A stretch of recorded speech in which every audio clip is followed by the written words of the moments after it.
member for Timmins, James Bay. Thank you, Mr. Speaker. I'm very proud to rise in this House, as always, as the elected member of Parliament for Timmins, James Bay, chosen by the people of James Bay to come and represent them in this House of Commons. And as I'm listening to this discussion this morning about the motion to address the need to begin the process of abolishing the Senate, I noticed from my Conservative colleagues there was a time when we were actually talking about reforming, bringing this anachronism into the 20th century, 21st century, either by the Conservatives were promising reform, but they agreed if they were not going to get reform, they would abolish, because it's a system that is proven deeply entrenched against any form of reform. Unfortunately, our colleagues in the Conservative Party seem to have fallen off the straight and narrow and have fallen into the cesspool of rum bottle politics in Ottawa and have gone the route of the Liberals in terms of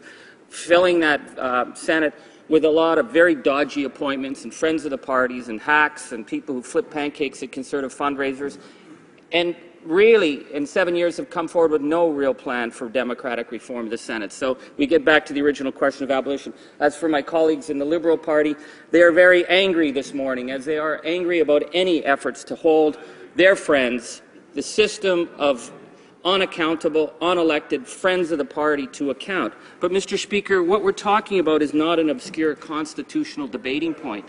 What we're talking about goes to the very heart of democratic accountability in Canada in the 21st century, and that's whether a group of people who believe they have a certain amount of privilege and inaccessibility to accountability should have the right and the power to block the duly elected members of this House, and in doing so block the democratic will of this country. And I think that this motion, we have to place it in context of the time. The growing anger and frustration of Canadian citizens who see the Senate refusing to show any level of accountability, senators thumbing their nose at the Canadian people, showing absolute contempt, and then we're told in this House by the Liberals especially and the Conservatives that we're not able, as democratically elected members, to hold them to account, that they're somehow above us. And I do not believe that that is a principle that any democratic country should accept. And I think today the level of frustration has reached a point that we have to, as a parliament, hold those members to account. When you have Senator Ann Cools using her position as an unelected senator to stop the parliamentary budget officer from providing information to democratically elected members of parliament and by extension the Canadian people, that's unacceptable. When she says it's a breach of her privilege, that's what they believe that they exist on, is their privileges as senators, that she calls it constitutional vandalism. Now, I'll tell you, Mr. Speaker, there are constitutional vandals and they're in the red chamber. And Senator Ann Cools, over her career, she's been pretty erratic and she said some pretty bizarre things. But the fact is, and this is what the Canadian people need to know, you can't get rid of her. She's there till she's 75, whether she shows up to work or not. Just like the famous Senator Andy Thompson of Mexico. 7 years, the guy never showed up for work. Canadians are not even able to remove them. So Senator Ann Cools can interfere with the work of democratically elected members of Parliament, and that's seen as okay because that's her privilege. We see Pamela Wallin, who apparently lives on Palmerston Avenue in Toronto, claiming to represent the people of Saskatchewan. Pamela Wallin, who's on the board of directors of an oil sands development company, who stands up and helps to defeat a bill that was brought forward to deal with catastrophic climate change that was passed by the duly elected members of this House of Commons, and she bragged. She bragged about killing that bill because she said it was a nuisance. Well, of course it was a nuisance to her. The little people of this country are probably a nuisance to her. But she gets her perks paid for by the little people who are being a nuisance to her, Mr. Speaker. It is unacceptable, the situation, and we have not even touched on this yet, the fact that these senators sit on the boards of major corporations, the banks, financial sector, private health care interests, and they get to debate, and they get to participate in debate, and they get to change laws in this country while serving their friends in private industry. Mr. Speaker, this is not an institution that went wrong somewhere along the way. This was founded on wrong principles, and it needs to be held to account. 140 some years ago, when Canada was establishing its system of governance, the mutton chops who met in Prince Edward Island looked to England.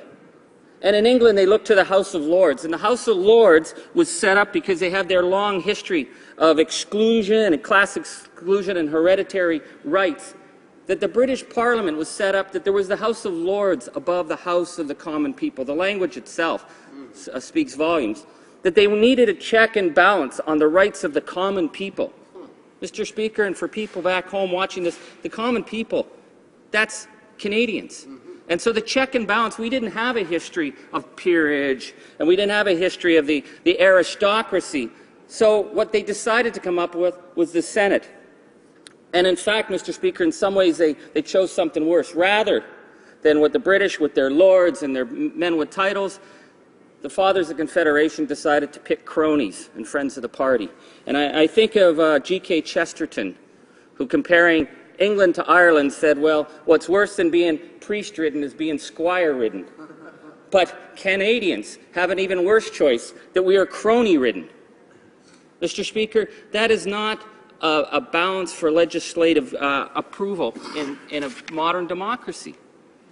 And, you know, it was interesting when you see the young tour guides taking people around. They show the Senate, and they're fed the fiction that they're supposed to tell people about all the work that the Senate does. And they say, do you know that one of the founding principles, John A. Macdonald's founding principle, is that the Senate was there to protect the rights of minorities? And that sounds good. But John A. Macdonald wasn't talking about linguistic minorities. He wasn't talking about First Nations. He wasn't talking about New Canadians. What John A. Macdonald said was that we must protect the rights of minorities because the rich will always be fewer in number than the poor. That was the founding principle, that it was a system set up to protect the powerful. And so here we have today, Mr. Speaker, the Senate, the so-called 7 years of Senate reform that can be summed up in Pamela Wallin, Mike Duffy, Patrick Brazo. That's what the Conservatives have given us. It's like a bad reality TV show, Mr. Speaker. If you look at the goings-on in the Senate, it's sort of like if Les Bougons were going around in Armani suits, or instead of Honey Boo Boo, we have Pamela Boo Boo. At least Honey Boo Boo has something that you could actually think, you know, it's kind of cute once in a while.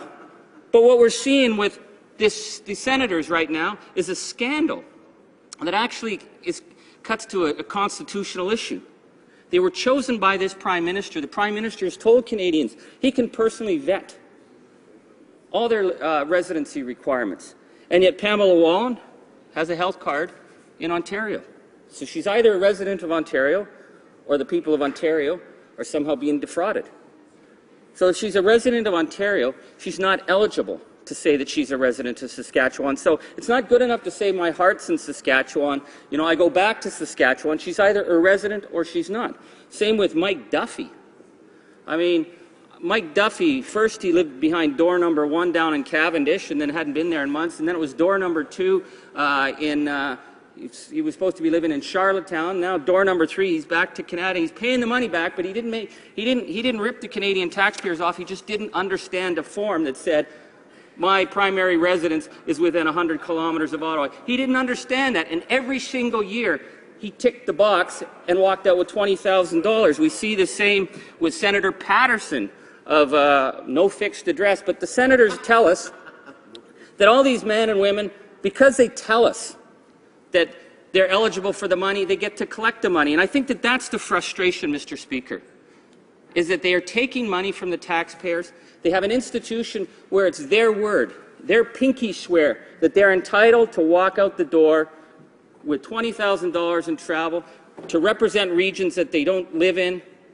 And, Mr. Speaker, that they don't have to prove anything to the Canadian people because they see themselves as above us. That is not a credible system for governance in the 21st century. We need to deal with this system. They refuse to reform year after year after year. They've been defiant about it. It has to come back to the House of Commons and then to the Canadian people, and ask the Canadian people what they would do. They would get rid of them. Thank you, Mr. Speaker. Questions and comments? Questions et commentaires? L'honorable député de Vaud. The Honourable Member for Vaudreuil-Soulanges. Well, thank you, Mr. Speaker. In one of my last conversations with Jack Layton, he expressed outrage that the first priority of this majority government was to appoint the defeated candidates of the 2011 election into the Senate. And particularly, we were talking about the candidate for Lac St. Louis from the Conservative Party. Now, Michael Fortier had the decency to quit when he lost his election in 2008, and he resigned his Senate seat and never returned. So I keep hearing from the other side of the chamber them telling, oh, this can't be done, you can't abolish the Senate. And in the words of Jack Layton, don't let them tell you it can't be done. So my question to my honourable colleague would be, will an NDP government in 2015 work with the provinces not only in abolishing the Senate, but also on energy strategy, on developing a job strategy, on developing policy framework for skilled trades in this nation, for a training strategy, amongst many other things? Can the honourable member answer? The honourable member for Timmins James Bay. Thank you, Mr. Speaker, and I'm very pleased that my honourable colleague invoked the legacy of Jack Layton, who was a dear friend of mine. And Jack never accepted that the status quo of arrogance and corruption that existed in the Senate should be allowed to stand. And we see now in Quebec where former Senator Fortier has come forward and said it is a system that is unnecessary and it's unreformable. I was very impressed. Senator Fortier, Michael Fortier, when he was with the Conservatives, was a very impressive man in terms of his street smarts, his politics, and whether we agreed, I disagreed with Mr. Fortier on many things. But I'm very pleased to see that one of their own, and one of these senators has come forward and said it has to go, and I've seen that a number of senators are speaking up. Lowell Murray has been good on this. Hugh Segal has spoken up. We need to address this unreformed and unrepentant and under investigation Senate. Questions et commentaires? Questions and comments? L'honorable député. The Honourable Member for Louis Saint Laurent. Well, thank you very much, Mr. Speaker, and I'd like to thank my colleague for Timmins James Bay for his excellent remarks. We need more people just like him, who are passionate and here to defend the real interests of Canadians. We need more people just like him. My question will focus on the issue of representation in the Senate. Now, as you know, Mr. Speaker, I'm 28, so I couldn't be a senator because people need to be 30 before they're appointed. Even under the reforms the Conservatives have put forth with respect to election, they didn't adjust that number. So there's a whole segment of the population between 18 and 30 who could vote, but who couldn't be in the running for a Senate election. And they're not represented in the House, in that chamber, because they can't be appointed there. I'd like him to say a few words about representation in the Senate, if he could. James Bay. Thank you, Mr. Speaker. I thank my honourable colleague for her excellent work on this file. What we have to expose in this House is the lie that has been repeated again and again and again, that the senators somehow are there to represent their regions, and that where would the provinces be if they didn't have the Conservative and Liberal senators from the Maritimes who were saying Zippo about the EI attack? And where would the people of Saskatchewan be when Saskatchewan, the province of Saskatchewan, was fighting for equalization payments? Where would they be without those Conservative senators who said nothing on that? It is a lie, Mr. Speaker. The senators represent their party interests. They always have. That is why they are fundamentally undemocratic and have to be held to account, because what they do is they're appointed by the Prime Minister and they act as sock puppets for the party. They act as an extension of the Conservative war machine. They use the resources that the Canadian taxpayers pay to them, and then they go around and they use it for the fundraising and political army of the Conservative Party, while misrepresenting themselves to Canadian people that they are supposed to, that they somehow represent the regions of this country. You cannot show any real examples of them having done this. And it is unacceptable that taxpayers are paying for the partisan work of their bagmen, their campaign organizers, and their planners. Resuming debate, the